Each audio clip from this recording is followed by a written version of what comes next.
महाराष्ट्रातल्या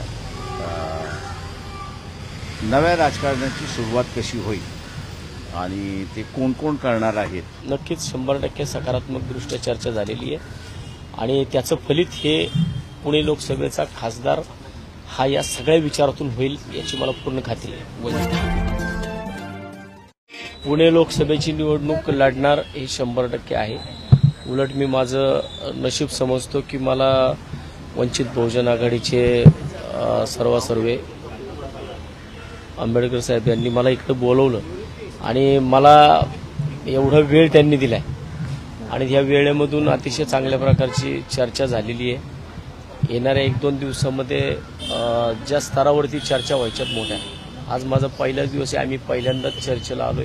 अजून पुणे लोकसभेची निवडणूक ही 4थ्या टप्प्यामधली आहे, ती खूप लांब आहे.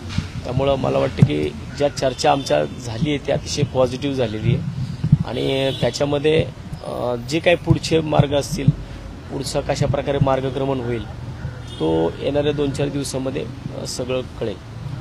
चर्चा सकारात्मक दृष्टीने सुरू झालेली आहे असं म्हणायला हरकत नाही. नक्कीच 100% सकारात्मकदृष्ट्या चर्चा झालेली आहे आणि त्याचं फलित हे पुणे लोकसभेचा खासदार हा या सगळ्या विचारातून होईल याची मला पूर्ण खात्री आहे. उमेदवार असतील का पुण्यात?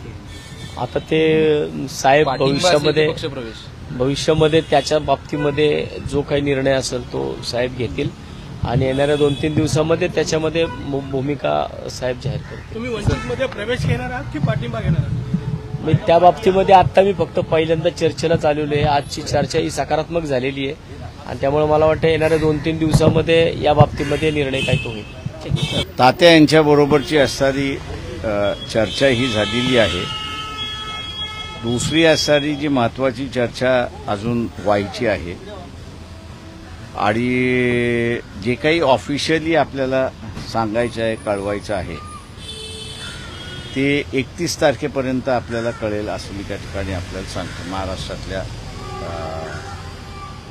नव्या राजकारणाची सुरुवात कशी होईल आणि ते कोण कोण करणार आहेत त्या सगळ्या याच्या संदर्भातलं असणारं जे आहे ते अधिकृतरित्याने 31 तारखेपर्यंत किंवा 1 तारखेपर्यंत आपल्या सगळ्यांपुढे मांडल्या जाईल. काही चर्चा मी असताना आता ओपन करू शकत नाही. याचं कारण असं आहे की ज्याला आपल्याला म्हणता येईल की घटना अजून घडतात आहेत,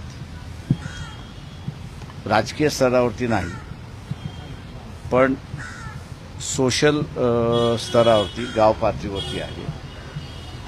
त्याचा एक शेप माझ्या अंदाजाने यायला आम्ही जसं म्हटलं की अजून एक 2-3 दिवसाची वेळ आहे असं मी त्या ठिकाणी मानतोय आणि या 2-3 दिवसानंतर आपल्याला महाराष्ट्रामधलं काय काय समीकरण, कशा कशा पद्धतीचं समीकरण आहे हे आपल्या समोर येईल असं मी फक्त आपल्यासमोर सांगतो. आजची चर्चा ही त्यातलाच एक भाग होता असं तुम्ही समजायला हरकत नाही. पुण्यातून इच्छुक आहेत परंतु पुण्यातून अभिजित वैद्य यांना उमेदवारी देण्याबाबत आपण मी जसं म्हणालो की आपल्याला एक 2-4 दिवसामध्ये जे काही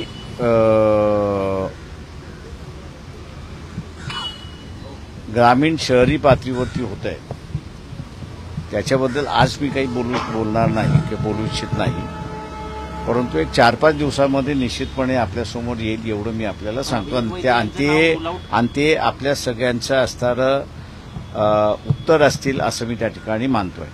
खरं तर तुम्ही अजून कुठल्या असं तिसरी आघाडी उभारतोय किंवा असं काही म्हटलेलं नसलं तरी जवळपास चित्र तशीच दिसत आहेत. वेगवेगळ्या संघटनांची छोटे मोठे अपक्ष किंवा जे लढू इच्छितात म्हणजे वसंतजींसारखे ते सगळे येऊन तुम्हाला भेटतायत, चर्चा होती आहे. कधीपर्यंत फायनल होणार आहे हे सगळं? ते मी आपल्याला जसं म्हणालो की बेसिकली हे 4 दिवसाची तुम्ही मला मुदत द्या. 4 दिवसामध्ये मी आपल्या सगळ्यांना सगळं सांगतो काय होतंय ते. प्रकाश अण्णा शेंडगे पण आज काही घोषणा करणारे उमेदवार ते जाहीर करतायत असंही कळतायत. त्यांच्या उमेदवारांना तुमचा पाठिंबा असणार आहे चर्चा करून हे झालेलं आहे नेमकं नाही. मी तुम्हाला जसं सांगितलं की 4 दिवसामध्ये काय परिस्थिती आहे आणि काय उद्भवतंय ते आपल्याला असणारं बिफोर सेकंड असं म्हणा की पूर्ण महाराष्ट्रातली परिस्थिती आपल्यासमोर येईल. आपली महाविकास आघाडी बरोबर चर्चा अजूनही सुरू आहे. तुम्हाला सगळ्यांनी आवाहन केलं, म्हणजे जितेंद्र आव्हाड असेल, संजय राऊत असेल, सगळेजण वाट पाहत आहेत, तुम्हाला वारंवार आवाहन करतायत की ते तुम्ही म्हणून मी सोबत म्हटलं ना, राहा.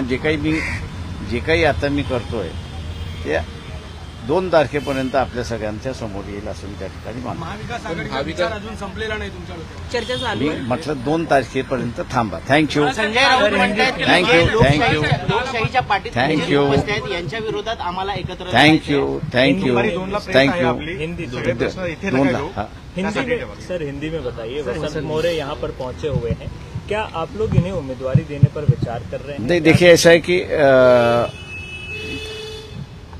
उनके साथ में एक बातचीत हुई, पब्लिक मीडिया के सामने उन्होंने जाहिर किया था कि वो लोकसभा पुणे की लड़ना चाहते हैं, लेकिन जो राजनीतिक बात मेरे ख्याल से अलग अलग स्तरों पर जो चली है उसको कहीं तो भी कंसोलिडेट करने की हम लोग की कोशिश चल रही है और शायद मेरे ख्याल से हम लोग उसमें सक्सेस हो गए, ऐसा मैं मान के चलता हूं। आज मैं उसके बारे में कुछ नहीं कह सकता, लेकिन 2 तारीख के पहले मैं कहूंगा कि उसका पूरा विवरण जो है वो आपके सामने आ जाएगा और उसी के साथ साथ कॉन्स्टिट्यूंसीज और कैंडिडेट और कौन से दल वहां पर लड़ रहे हैं उसकी भी जानकारी आपको दी जाएगी। क्या महाराष्ट्र में आप तीसरे फ्रंट के बारे में विचार कर रहे हैं? क्या अन्य जो मैंने छोटे-मोटे दल मैंने हैं, जैसे उनको- कहा कि अभी कुछ नहीं कह रहा हूं मैं, 2 तारीख तक रुकिए, इतना मैं कहूंगा आपसे। महाविकास आघाड़ी से आपकी बातचीत जो है वो किस स्तर पर पहुंची है? क्योंकि वो थैंक यू, आभारी।